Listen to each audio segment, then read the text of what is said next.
Become Iran کا صدر جو وفا اور محبت اور اسلام کی خاطر شہید ہو گیا،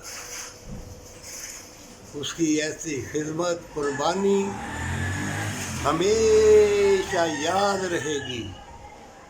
نیک بندے نیک راہ پر چلتے چلتے مار دیے جائیں یا مر جائیں، وہ شہید ہوتے ہیں۔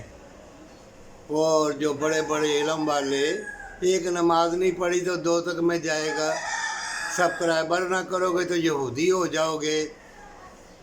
اے ایمان والے، تیری نیکی، تیری وفا برکت والی کمائی کے ساتھ کسی مجبور، بیوہ، یتیم، مسکین کی مدد تو نے کی، اور اپنی اولاد کو بھی ٹھیک سے تو نے پالا، مدد کی، اپنے جسم کی بھی مدد کی، تو اللہ تمہارے حج، عمرے اور نمازیں جو چھوٹ گئی ہیں اس ترازو میں ڈال دے گا، تمہاری نیکییں، اللہ بارو ہو جائے گا۔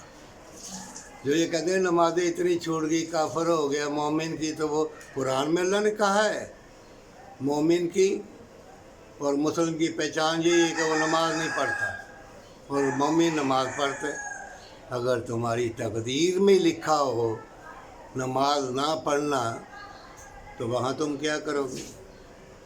اللہ بے نیاز ہے، بھروسہ رکھ، علم سمندر ہے۔